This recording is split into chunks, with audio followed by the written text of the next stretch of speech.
Hey there, this is Robert, the recovery guy, and as always, I am a happy, grateful, recovered alcoholic. As always, I'm in the studio today with my sidekick Jeff, who is behind the camera and always a great friend and encouragement to me as we produce these segments, and we hope these segments help. As we speak today, you see the Christmas tree behind me. I love Christmas, I love the decorations, and I'm taking the tree down today. But before I did, I wanted to have one opportunity to share some time with you. It is December 31st, 2016, and the last day of this year, and it has been a good year.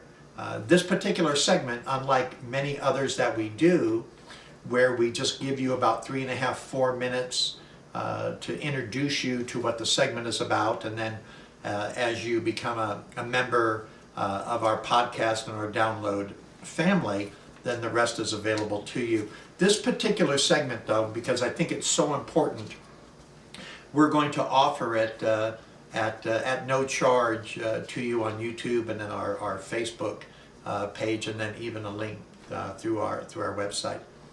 Last week I went to California to spend a little time with my mom, and I had the awesome opportunity to spend some time at a place called Welcome Home Sober Living.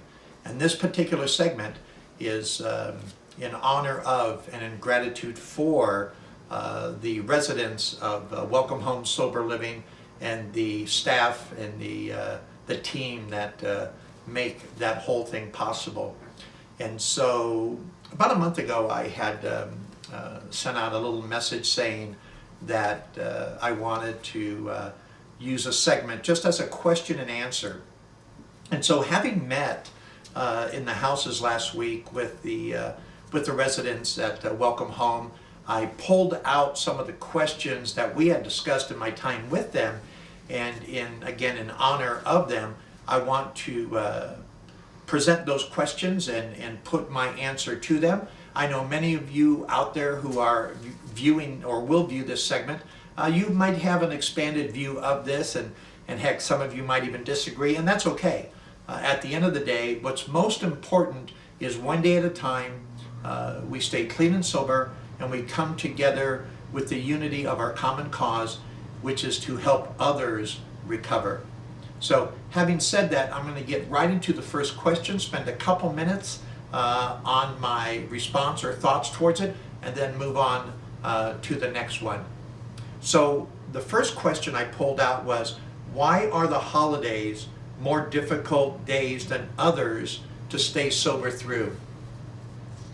You know, it seems that way because they only come throughout the course of the year, and oftentimes we put more emphasis on them because we associate them with a particular event or party or almost an excuse to drink or use. But in actuality, whether it's New Year's Eve, which is today, or Christmas Eve, which was last Saturday, or Labor Day, or Memorial Day, they're just days. And that's what we have to remember. We can't, especially in our early sobriety, put any emphasis on one day greater than another day.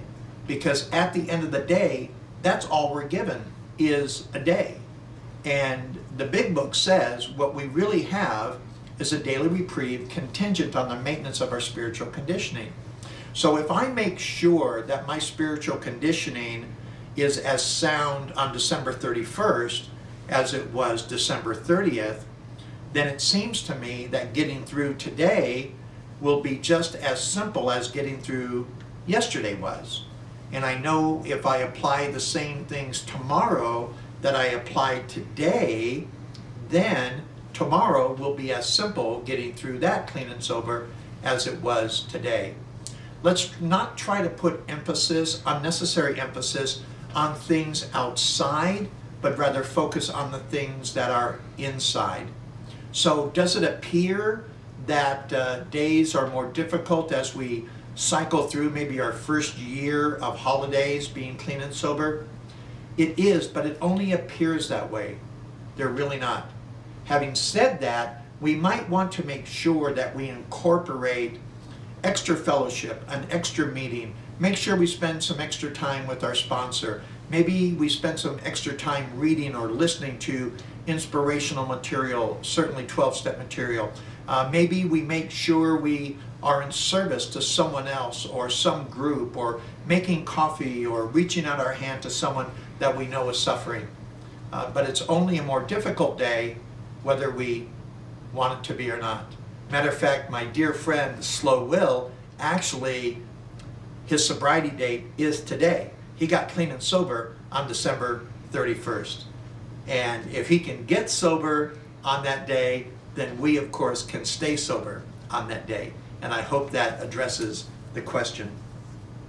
The next question that I pulled from my time with the residents at Welcome Home was, why are the steps so necessary? Isn't going to meetings and not using enough? So why are the steps necessary? Can't I just do a few things and be okay? You know, if you can, you can. Most of us have found, though, that real sobriety is more than just not drinking or using. Real sobriety is found in the life-changing opportunities that are found in each step. And in each step, there is a principle that we need to then incorporate into our life. I do believe that if we simply don't drink and go to meetings, that's going to work for a while. But again, if there's another way you can do this, turn around and drink like a gentleman, or go somewhere else and not drink at all without doing this, hey, my hat is off to you. Congratulations. It hasn't been my experience. If you want to ensure permanent, lifelong sobriety, then it's best to follow the plan of recovery. And the plan of recovery incorporates the steps, reading the big book, working with our sponsor, going to meetings, certainly when we get to steps 12, carrying the message to other alcoholics, and to practice these principles in all our affairs. So it might seem like it's easier, but remember, the big book says we thought we could find an easier, softer way, but we could not. With all the earnestness at our command, we beg of you to be fearless and thorough from the very start. Also, if you're ever looking forward to helping someone else in their road to recovery, learning the steps and walking through them and practicing the principles is going to help you help them. And at the end of the day, that's what it's all about, helping others as we have been helped. The next question reads very simply, sometimes I feel like my sponsor isn't going fast enough with me regarding the steps. You know, I heard that, I think 3 times that was mentioned in my time with the gals at Welcome Home.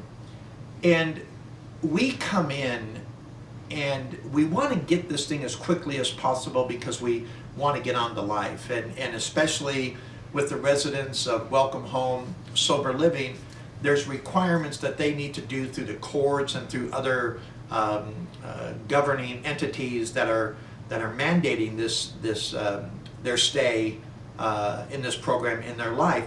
They want to move through things rather quickly to appease the court, the judicial system, family, friends, what have you, quicker than where their sponsor might want them to be. The challenge with this is we need to be fearless and thorough from the very start. One of the problems with going through things rather quickly, it diminishes the quality or the thoroughness of our working through the steps. Certainly the most critical step is step 1, but every other step builds upon the thoroughness and the depth and the quality of the previous step to help ensure that we can move through the steps, understanding what they mean, incorporating the principles of the steps into our life, that we can then be of greater success in our own sobriety, and then again the value that we can bring to other people. So my advice to you is trust your sponsor. If you know that that sponsor has some real quality sobriety and clean time in their life, trust the process, trust them. That's one of the things though, trust. We don't trust very good. We don't even trust ourselves. You know, the Bible says that the heart is deceitfully wicked above all things. Who can know it? We have learned not to trust others. We have certainly learned not to trust ourselves. But when we come into the program of Alcoholics Anonymous and Narcotics Anonymous and any other 12-step group that you may be a part of now or moving forward in your recovery, we need to trust others who have gone before us. And I'll tell you, it was a difficult thing for me. It took me about 9 months of misery and pain of not drinking and using before I was ready to say, you know what, enough is enough. My sponsor has been sober 12 years. It's obvious that he knows what he's doing. I need to just trust the process, trust him, and know that he, as a servant of recovery, is going to do everything in my best interest. So trust your sponsor, trust the process, and above all, just take it one day at a time. I've never seen a person get a medal for going through the steps too quickly. We get chips, 30 days, 60 days, 90 days, 6 months, a year, and then anniversaries moving forward. But never once did anyone get a certificate for getting through the steps quicker. The next question is, what are the main components to help ensure long-term sobriety? What are the main components to help ensure long-term sobriety? You know, it says that we clean house, we trust God, and we work with others. Now, that's real simplified. Clean house. We clean house by going through the steps. Obviously, in step 1, we're admitting we see the unmanageability of our life. Step 2, we came to believe that a power greater than ourselves could restore us to sanity. We begin trusting, we begin moving, we do the fearless and moral inventory. Step 5, we get all those things out. Step 6, step 7, you're familiar with what I'm talking about. Those are the things that we have to do. We have to make sure that that is a critical component. We have to know the steps. We have to make sure that that we have a sound footing. That's a main component. I am a firm believer that the biggest component to my sobriety is the fact that God could and would if he were sought. I am convinced to this day, and the longer that I'm sober, by the way, today is 11,201 days in a row. This is my 30th consecutive sober New Year's Eve. And I owe everything to the program of Alcoholics Anonymous and the people who have gone before me to help show me the path that they took to get where they are. And the same is true for all of us. The beautiful thing about the program of Alcoholics Anonymous is there's not a different plan for the different people who come in. It was once described to me as an adjustable wrench that will fit any nut who walks in. And it will. It'll fit anyone who comes in, and it's the beauty and the magic of the program. But if you want to make sure that you have all the components necessary, find out what other people are doing. Talk to your sponsor. Talk to other people you've heard share in the meetings. People that you admire. People who have what you want.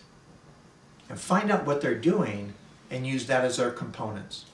Follow the steps. Follow the traditions. Most importantly, trust God. 8 steps in the program of Alcoholics Anonymous, the plan of recovery. 8 of those steps are dedicated to me developing a power that is greater than myself, developing a relationship with God as we understood God. And within that relationship with God, the drink problem just seems to go away in and of itself. And then there's one final question, and that is regarding relapse. Relapse is a hard thing because it kills our hope. I relapsed once early on in my sobriety. I originally came into the program of Alcoholics Anonymous in February of 1986, and I had about 2.5 months of sobriety, and then I thought I could find an easier, softer way. Stopped going to meetings, played lip service to the steps, did all the superficial things. I just wanted you to like me. I didn't really want to change. I wasn't even sure if I was willing to admit that I was as Dr. Paul would say, an alcoholic of sorts. But when I came back to the program, one of the things that my sponsor talked to me about is what step I thought I was on, and then we found out the mistakes I had made with that step. We then reversed order of the steps and began backtracking, and then once we found where I began to go another way, we started from that step and began building forward again. And that's just a concept, a way of approaching it. Other people might have different ways with respect to relapse prevention, but the answer is always in taking the steps.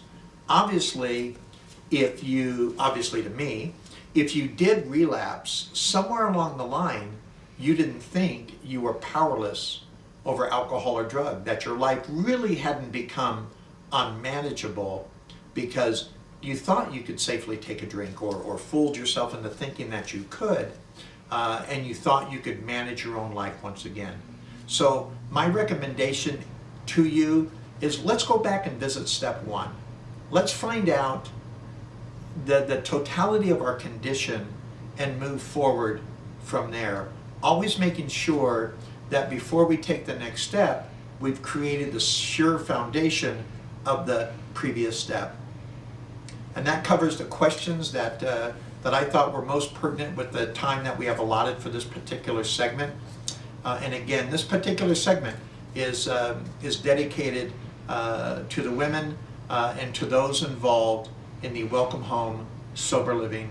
I appreciate all that you do, and I look forward to the next opportunity when we can spend some time together. Happy New Year, and may God bless you and keep you until we meet again. Thank you.